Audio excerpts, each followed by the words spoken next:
Hello, this is Nick Andre, your at-home instructor, welcoming you to another videocast. In this videocast, we're going to explore how to troubleshoot in Packet Tracer. To me, troubleshooting is the key of understanding or testing one's knowledge on the subject matter. In this particular case, we have two local area networks, the one over on the left, and then this little server connected to the router forms the second local area network. We also have another wide area network between these two routers. You can think of it as a bridge to connect these two LANs together. If we have successful communication, either one of these web clients should be able to pull up a web page from the web server. In order to troubleshoot, we need to have some theory to work with. That is to say, we need to understand how web communication occurs between the client and the server. So the server, by definition, is going to be the area that stores the information, in this case, the web pages. And the client is going to make a request for a web page stored on the web server. For this to happen, the client uses a web browser. That's going to be a layer 7 application. So it's going to be using HTTP protocol to be able to transfer or receive web pages from the server. Then it's going to jump down to a layer 4. Layer 4 is going to be handling the segmentation of the web page. That is, the pieces that the server is going to be sending to the client. Now, it's key to understand that these different types of connections, to group these devices together, have different capacities, if you will. So that is to say, like, the connection between here and there to that router could be a very broad connection and the message could be pretty big. But the connection between the routers might be a very narrow, longer connection, so the message has to be broken up. So one of the things that TCP does in the transport layer is try to segment the message so that it can squeeze through the narrowest connection on your network. Later on, we'll learn about fragmentation. But for now, I just want you to understand that TCP segments the data, uses flow control to make sure that the server or the client doesn't get overwhelmed with data. Once we get past layer 4 and move ourselves down to layer 3, we're dealing with IP addresses. This is a really key area to be checking for when troubleshooting.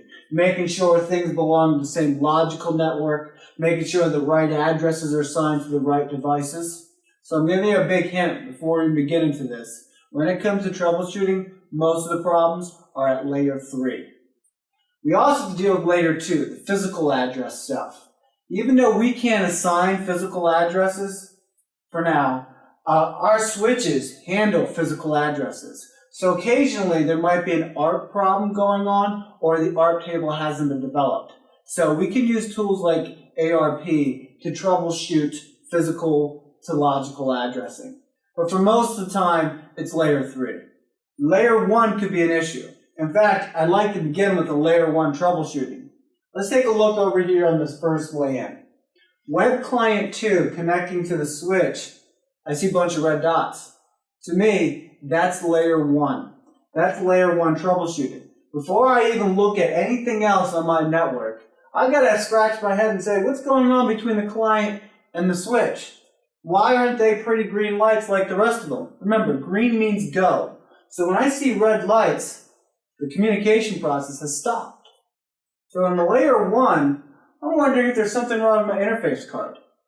I'm wondering if there's something wrong with the port of the switch, whether the switch port's turned off. I could also be wondering if there's something wrong with my cable. Did I use the right cable? Or if there's something wrong with the pairs. Did I make the cable wrong? Did I terminate it incorrectly? So let's look at this for a second. Client 1, which is a PC, is connected to the switch and it has green lights. But you notice it's a solid black line that's connecting client 1 to switch 0. But web client 2 is using a dashed line. In one of my videos, I told you that Packet Tracer represents a crossover cable by a series of dashed lines. We've also learned that the only time you ever use a crossover cable is when you're connecting like devices. Like the router 0 connected to the router 1. Routers, like devices. I used a crossover cable, and I did it correctly because I got green lights. Now there is an exception to the rule. I really don't call it much of an exception, just a clause, if you will. To connect the router to an end device, like a PC or a server, you will have to use a crossover cable. To me, a router is a computer. It's a special purpose computer.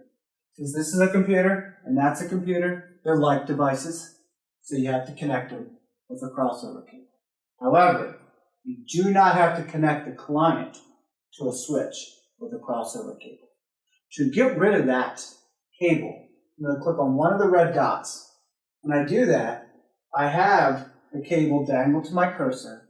And I'm going to come over here to this toolbox and hit the delete button. It's asking me, are you sure you want to do that? I'm going to say yes. Oops, I accidentally did a PC. I'm going to show you how to undo that when that happens. Just come up here, hit the green arrow, and it brings back to PC. But without the connection. Now there is another safer way to delete a cable from a computer. When you hit the red dot or a green dot, depending on what situation you're working with, you're going to be dangling the cable with you, right? Hit the escape key on your keyboard, and that'll let the cable go. And that'll disconnect your device to the other device. Here, I used the delete key, and then I had to come back and hit the undo key. It happens.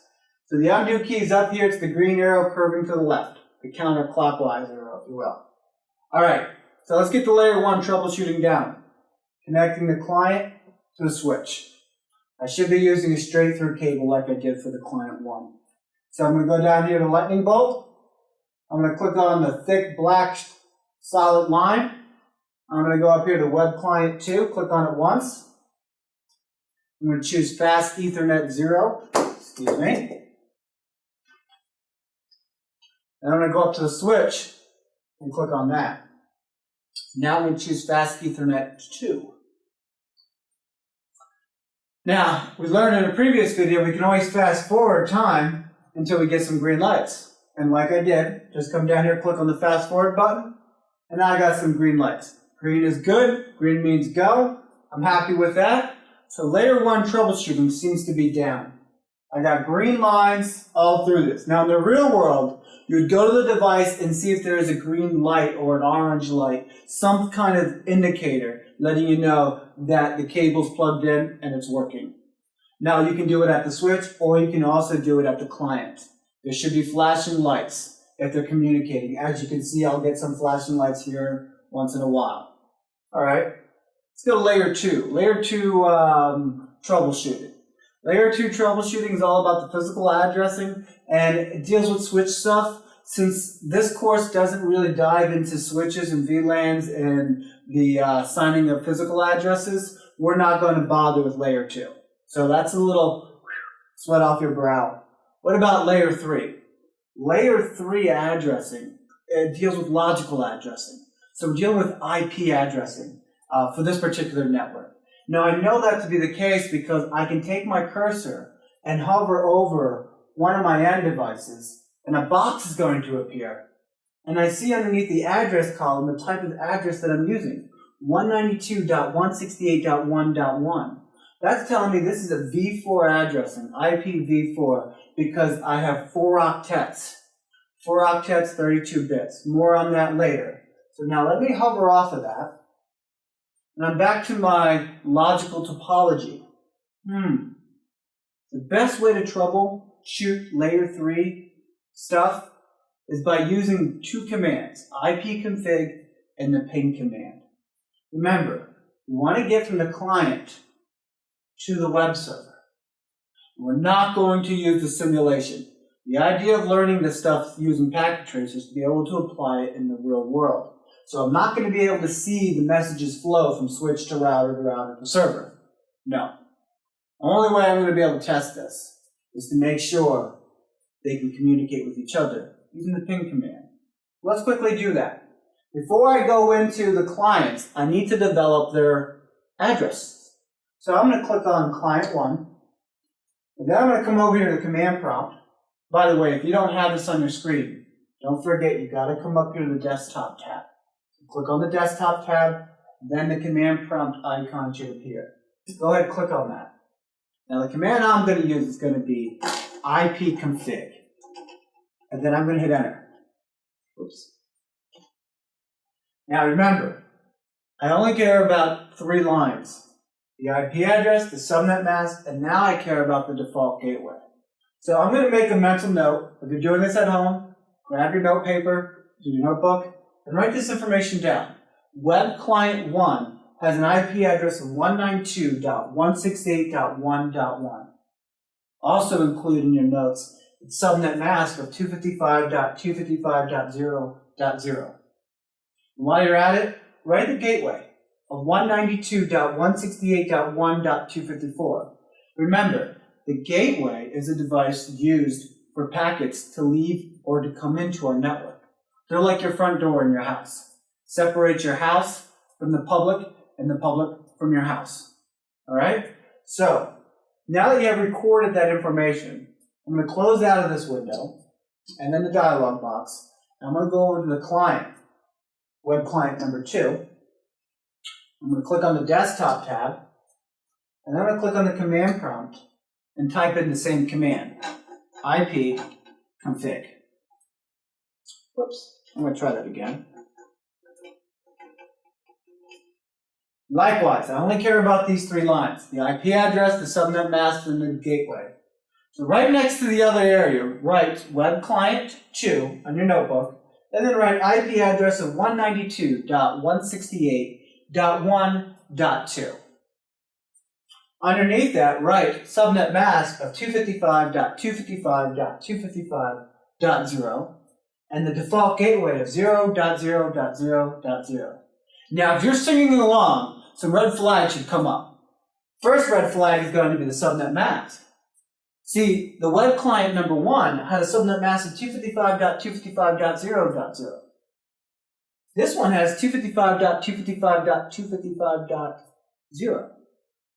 The other one had a default gateway of 192.168.1.254. This one has 0.0.0.0. So right off the bat, I see that these 2 devices have different configurations. Should that be a problem? Well, let's find out. Let me go to client 1. Now that I have those 2 IP addresses, I'm going to go to the command prompt, and I'm going to go ping the other device. I believe the address was 192.168.1.2. Now, before you get carried away, take your time and verify that that's the right address for the web client number 2. Because part of troubleshooting is laziness. That is, we're in a hurry, and we didn't take our time to go back to find out what the right IP address should have been.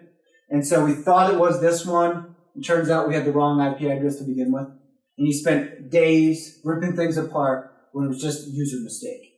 So 192.168.1.2, I'm going to hit enter, and I get replies.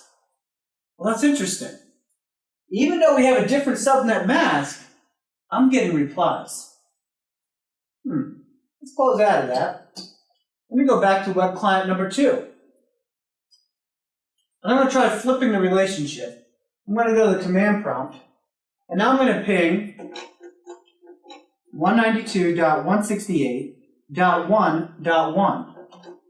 Oops, make sure I enter that command incorrect.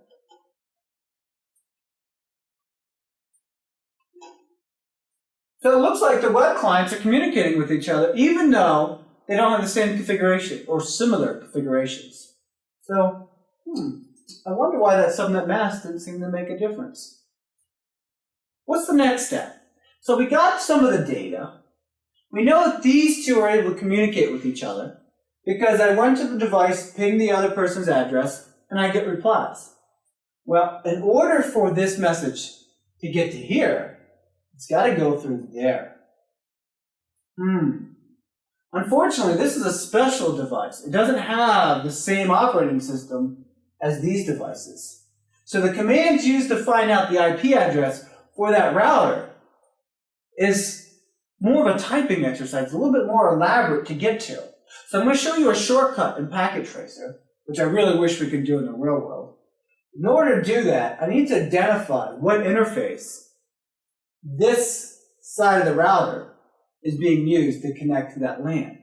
So I'm going to go up to Options, I'm going to go to Preferences, and then I'm going to put a check mark. So I'm in the Interface tab, next to Always Show Port Labels. Now I'm going to close out of this. And now I see FA0/0. This is really important because when I take my cursor and hover over that router, I see that text box that pops up. And I see FA, that's Fast Ethernet, so FA is short for Fast, 0/0 is up. That's why I got a green arrow. And it's got an IP address of 192.168.1.254/24. The important thing I care right now is the fact that the address is 192.168.1.254. So go back to your notebook. Next to Web Client 2, write router 0, FA 0/0 has an IP address of 192.168.1.254 with the subnet mask of 255.255.255.0. Remember that /24 I said we're going to get to later. That /24 tells me that the first 3 octets are 255s. Okay. Now let's go to web client number 1. Let me go back to the command prompt and let me ping the gateway. So ping space 192.168.1.254. Let me hit enter. And I'm getting replies. That's good. That's telling me that the message is able to leave the web client 1, go to the switch, and then hit the router. While I'm also here, let me go back to the IP config. Man. And I just want to make sure. Sorry guys, it's hard not seeing what you want to type. Here we go. So, is this computer configured correctly? Well, up to this point, the default gateway is 192.168.1.254. Let me close out of that. Which one of these devices represents the default gateway for those end devices? It's this router. Wasn't this IP address for that interface 192.168.1.254? So yes, it looks like the client 1 is properly configured to understand its way out of its network. Let's be thorough and let's check web client 2. Alright, we're here at web client 2. Let's go back to the command prompt. Let me ping its gateway. Ping 192.168.1.254. Hit enter, and I get replies. Well, this is interesting. If I type in ipconfig, I see that the gateway isn't set up, but I'm able to ping it. Why am I able to ping this router? Well, the reason why I'm able to ping this router is 1, it is plugged in physically to the same network, and 2, it's configured logically to be on the same network. That is, this router, this client, and that client all have the same network address of 192.168. Now, I would like to say .1. For the most part, that's true. But this one has an issue that's going to come up later. So yes, they're allowed to communicate with each other. However, there's going to be a problem when I want to send a message outside my network. Why is there going to be an issue? This device doesn't understand how to handle messages that aren't local. That means they don't belong to that network. Let's see. We need to go outside of our network. We need to ping something that isn't local because all local communication processes are working. Both clients can talk to the routers can talk to both clients. Life seems to be good here at home. So in the real world, I might call up a friend, I might access a public server like google.com to see if I can ping outside my network. So I'm going to hover over my server, and I'm going to see what their IP address is. Like I said, I really wish I could do that. I wish I could take my hand, hover over that device, and say, oh, this one's 192.168.2.254. Doesn't happen. You'd have to get off your ass, go to that computer, go to the command prompt, and type in ipconfig to get this information. But since we're in Packet Tracer, let's take advantage of the resources that we do have at us. So go ahead, on your notebook, right back, LAN 2, web server, IP address was, let me bring that up for you again, 192.168.2.254. It's got a gateway address of 192.168.1.254. And it's got a subnet mask of 255.255.255.0. I know this because that's /24. When you see a /24, think 3 255s followed by 0. All right, now that I have this IP address, I'm going to go to the web client 1. I'm going to go back to the command prompt, and I'm going to ping 192.168.2.254, and I'm going to hit enter. What should happen is this message should go to the router. That router should now pass that message on to the next router. That router should pass it to the server, and the server should then pass it back to the other router, router 2. So it should go client to switch to router to server, back to the router, back to the router, back to the client. Let's see if that happened. So I brought back my client 1, and I'm getting replies. I'm getting replies from 192.168.2.254. You notice the first reply failed, but I got 3 other ones. So let's hit the up arrow and rerun that test to see if I got 100% completion. Now I'm getting 4 replies. So it looked like it took the router some time to communicate with each other, and that's why that 1 failed. It just took too much time for it to receive. All right, let's go back to the web client number 2 and run the same command. Ping 192.168.2.254. Excuse me.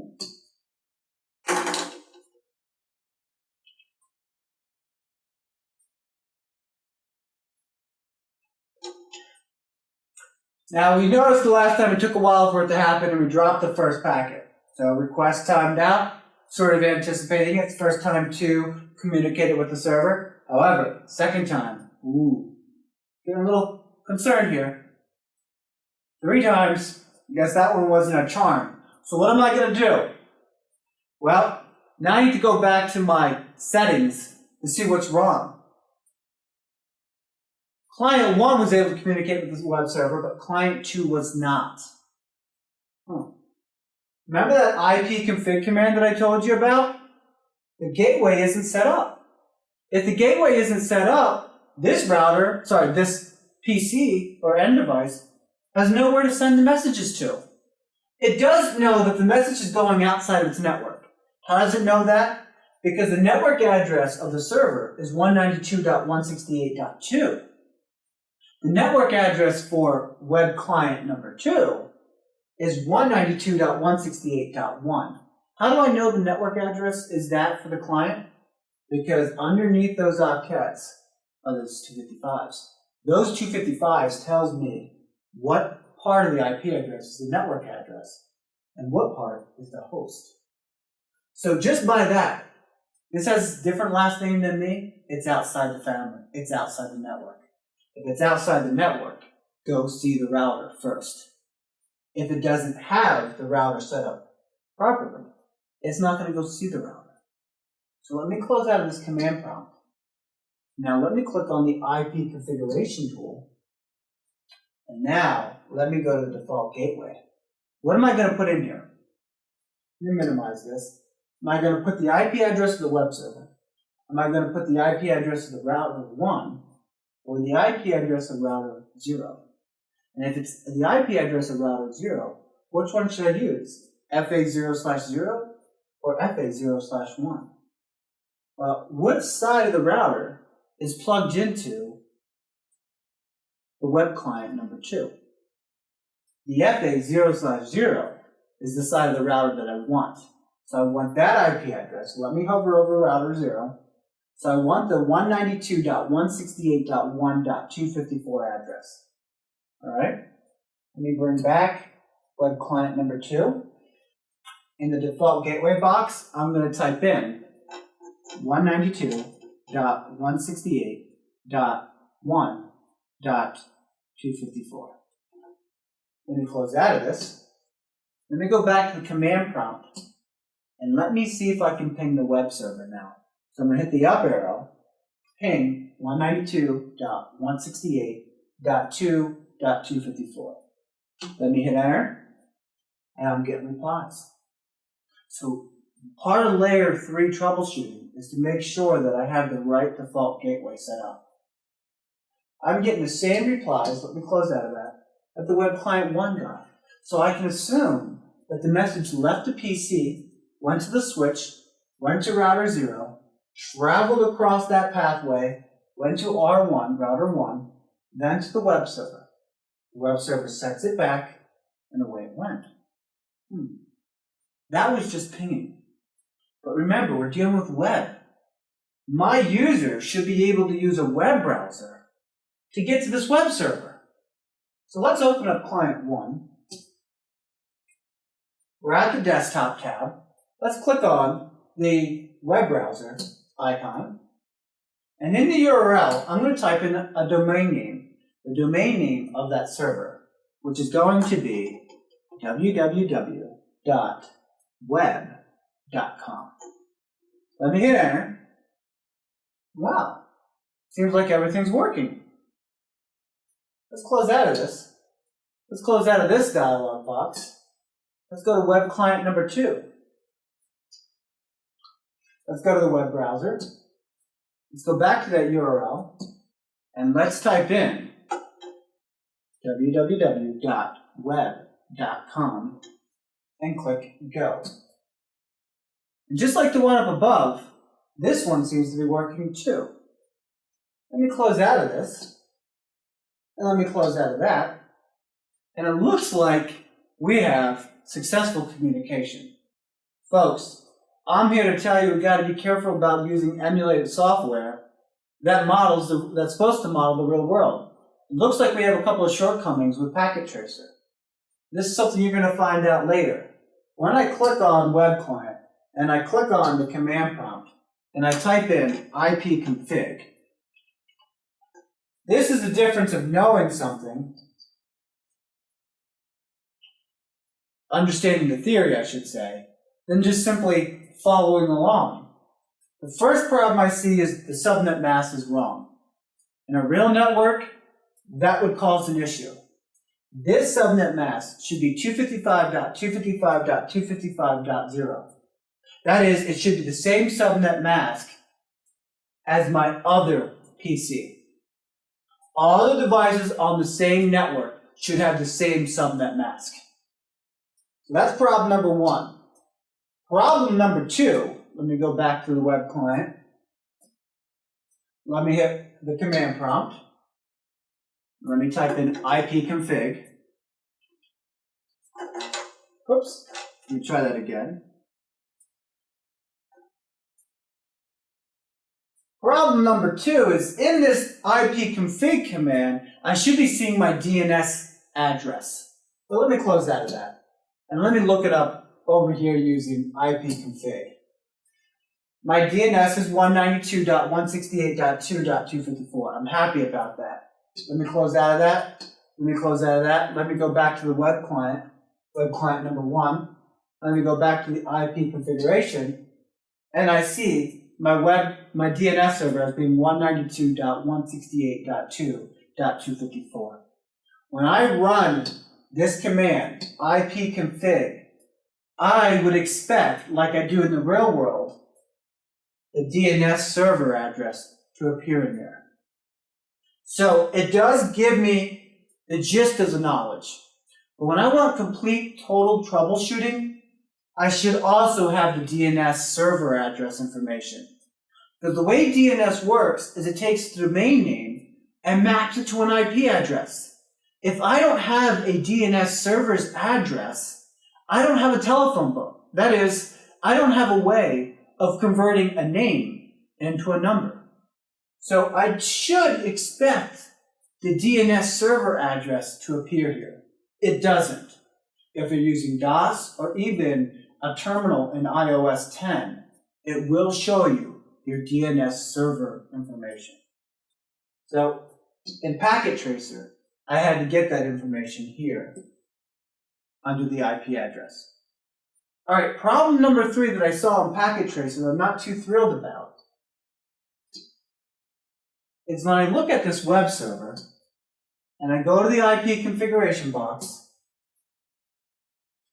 this gateway address is wrong. Take a look at the IP address of 192.168.2.254. Remember, this router talks to this side of the, this server talks to this side of the router.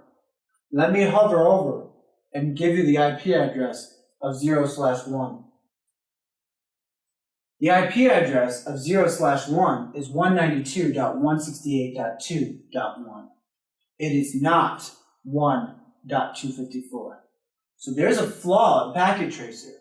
That message should have come back. See, conversations go both directions.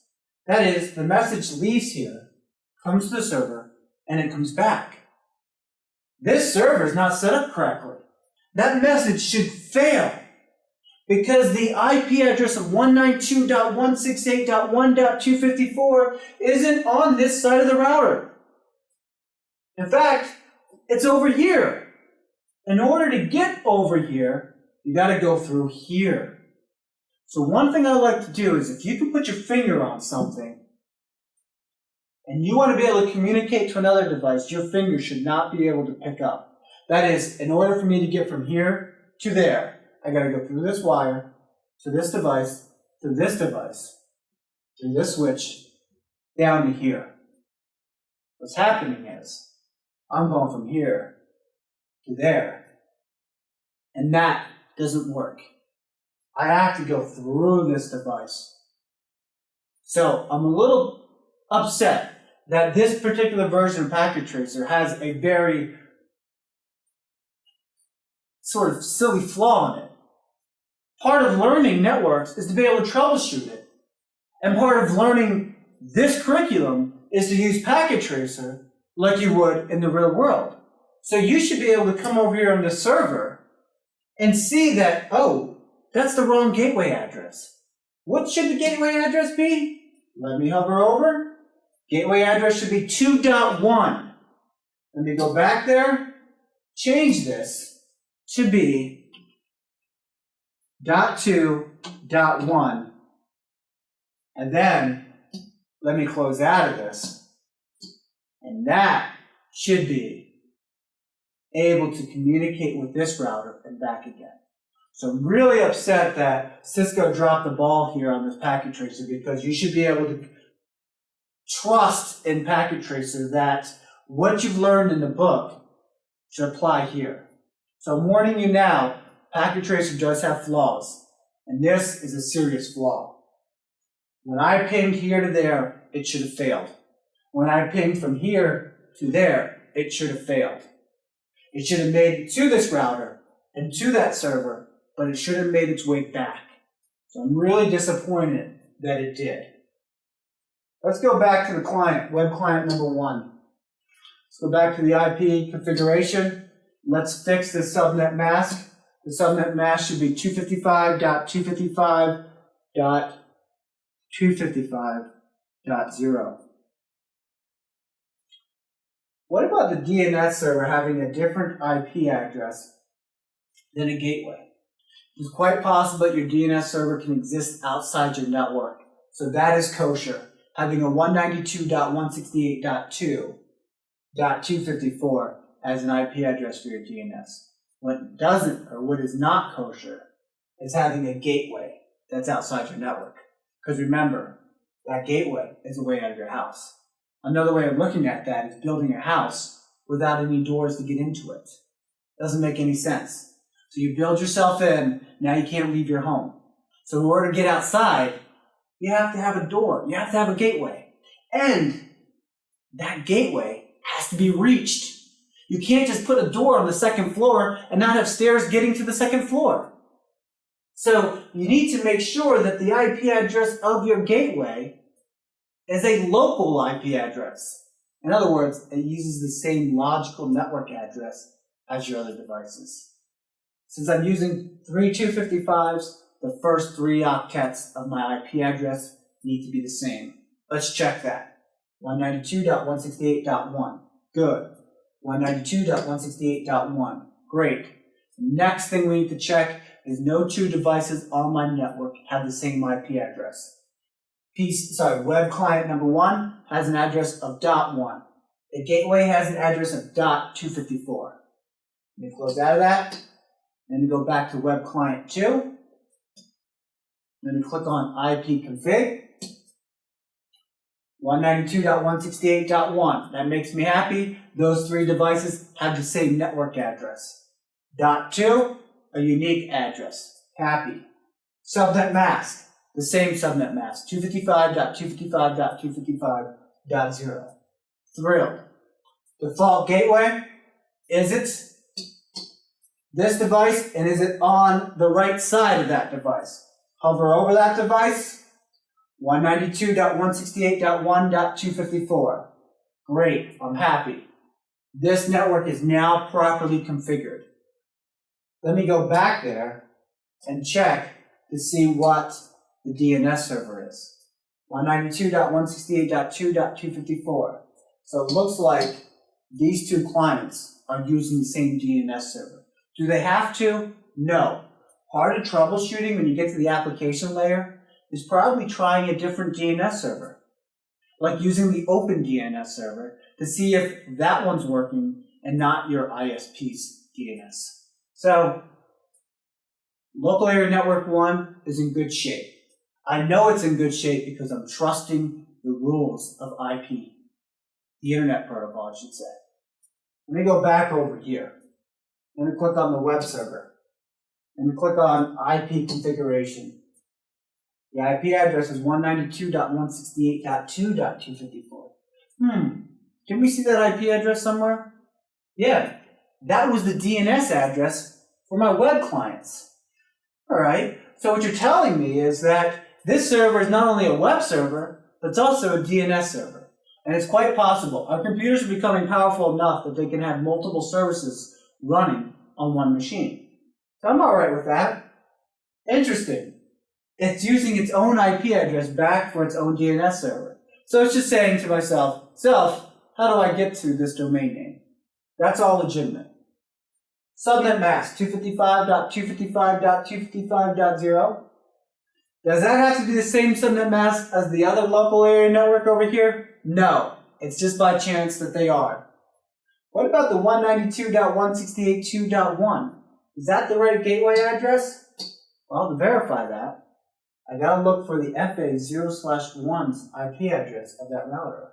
I'm gonna take my cursor, hover over router 1, and what I see is Fast Ethernet 0/1 has an IP address of 192.168.2.1.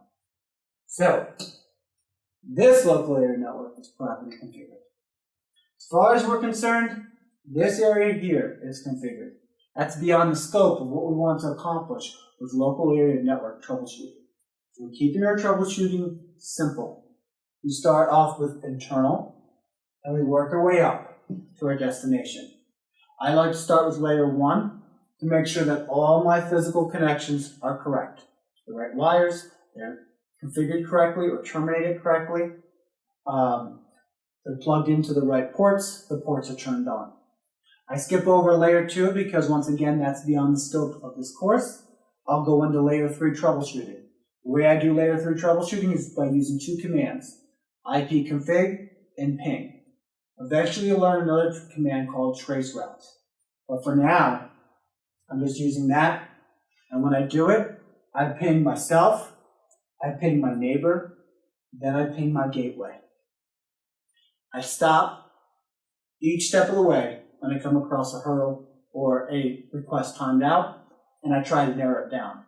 That is, if I wasn't successful pinging myself, I'm going to check my configuration, make sure I'm properly set up, if I have the driver set up. Next, I'll ping my neighbor. If I wasn't successful there, I'll check to see if they're properly configured. See if I got the right cables, to see if things are turned on. After I ping my neighbor, I'll ping my gateway. What if you have a situation like here with a web server and a router, and that's all you have in your network? That's cool. Just ping your router. That's your neighbor, and it's also your gateway. So you're doing two things at once. Is it a good idea to do that to save some time? Take your time, especially when you're troubleshooting. Escalate it. Start down below stuff and work your way up. If you got another device on there, ping the other device. All right, after I did that, I went over to the router. Life was good. Now I pinged outside my network. I skipped a step in this troubleshooting because we haven't learned about router configurations just yet. In the future, what you would ping is the public side of your router. This is all stuff you can do at home before you call your cable company up or your internet service provider. That helps save a lot of time and money. If you're able to ping up to that point, anything beyond that is going to be out of your house, with one exception. You got to make sure you can get to your DNS server. If you can't get to your DNS server and your DNS server is outside your house, and you get to everything, including the public side of your router, then that's out of your hands. And that's when you call your company up and say, look, I've been able to ping everybody on my network, including the router, both private and the public side, but I can't get to your DNS server. I can't get to your router. I can't get to your server. Now, what if you're able to ping everything using IP addresses, but you can't get to a web page? That becomes a domain problem. And now you got to look at your DNS, and that becomes a layer 7 troubleshooting. So in this video, we just learned about layer 1 and layer 3 troubleshooting.